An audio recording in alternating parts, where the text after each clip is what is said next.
On a mis en place cette démarche d'intégration. Il est essentiel pour un salarié qui rentre dans l'entreprise de réussir notamment ses premiers mois dans l'entreprise parce que c'est des moments déterminants. Alors pourquoi? Parce qu'on recherche, on a une ambition qui est plutôt régionale et notre ambition c'est de trouver des compétences au niveau de la région. Les salariés sont nos premiers ambassadeurs pour trouver, en effet, pour être attractifs et nous permettre de capter les meilleures compétences régionales. Et dans ce cadre-là, comme je disais, la première semaine ou le premier mois qui est déterminant, il s'en souviendra toute sa vie. Et meilleure sera son intégration et plus il pourra parler positivement de son entreprise et attirer d'autres salariés. L'objectif était d'impliquer le maximum de personnes. Donc on a fait un groupe de travail avec des managers et puis des représentants du personnel. Ça nous a permis en effet d'avoir déjà pas mal de personnes dans la boucle de ce projet. Ensuite, on a procédé donc à un accord d'entreprise. On a profité en fait du contrat de génération, qui est un accord qu'on a signé il y a 1 an et demi. Et puis on l'a diffusé, comme tout accord d'entreprise, présenté au niveau de notre comité d'entreprise.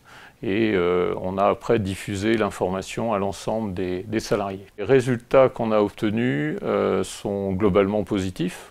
Puisque aujourd'hui, tout salarié rentrant dans l'entreprise va avoir une clé USB sur laquelle il va retrouver toutes les informations importantes dans son intégration, dans le cadre de son intégration. Tous les managers vont également recevoir un document de préparation à l'arrivée de son collaborateur pour préparer au mieux son intégration. Ensuite, on suit le plus régulièrement possible ces différents éléments. La petite difficulté qu'on a, c'est que, comme souvent, cela génère aussi un certain nombre d'éléments administratifs et que le suivi n'est pas toujours évident et consommateur de temps. Ça, c'est la première difficulté. La deuxième difficulté, c'est qu'on a voulu mettre dans la boucle et créer un référent. Et aujourd'hui, on s'aperçoit que les hiérarchiques ne nomment pas forcément des référents officiels. Donc on se doute qu'en effet, il y a des référents qui existent, bien entendu, mais ils ne sont pas forcément officialisés, ce qui fait qu'on ne les accompagne pas pour les aider dans leur démarche. Alors, notre politique d'intégration peut prendre différentes formes. Nous avons un cas très particulier compte tenu de notre activité, c'est bien entendu la moisson, qui est annuelle, et pour laquelle nous accueillons un certain nombre de saisonniers qui vont devoir être intégrés dans de bonnes conditions. En quelques chiffres, la moisson, c'est 140 saisonniers qui vont rejoindre l'ensemble de nos installations sur environ 6 semaines, avec une problématique qui n'est loin d'être négligeable, c'est que ce sont essentiellement les étudiants, et donc la période de moisson se situant entre le mois de juillet et le mois d'août, c'est pour eux une période de pseudo-vacances. Donc nous avons à cœur de leur rappeler qu'ils sont dans un monde professionnel, qu'il y a des risques et que la plus grande prudence est de mise.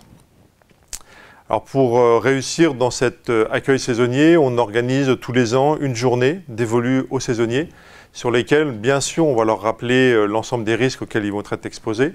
On leur expose bien entendu les consignes qui vont devoir être respectées. Mais l'objectif principal que l'on a pendant cet accueil saisonnier, c'est de leur donner envie et de donner du sens à ce qu'on leur demande, à savoir respecter les consignes pour assurer votre sécurité. Alors, on a un public qui est très particulier et qui peut être assez différent de celui que l'on a habituellement dans le cadre d'une embauche en CDI.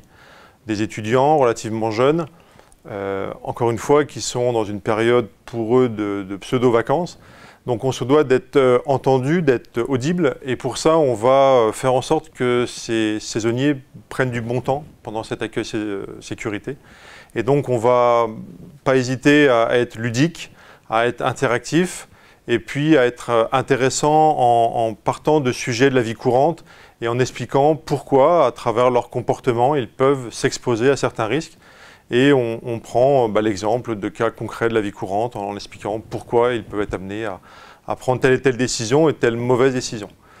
Dans un deuxième temps seulement, on leur expose les consignes sécurité comme une solution, comme un outil justement à l'intégration dans de bonnes conditions chez nous. Au-delà des enjeux de prévention des risques, cet accueil sécurité revêt deux autres aspects importants. Le premier, c'est bien entendu l'attractivité. Et nous profitons que nous avons 140 saisonniers devant nous pour expliquer notre métier, exposer nos valeurs coopératives qui nous sont chères, parce que c'est un secteur mal connu et c'est une formidable opportunité que nous avons d'en parler. Le deuxième enjeu, il est au niveau de l'emploi. Et en valeur d'exemple, en 2015, c'est 5 saisonniers qui ont été recrutés en CDI dans notre structure.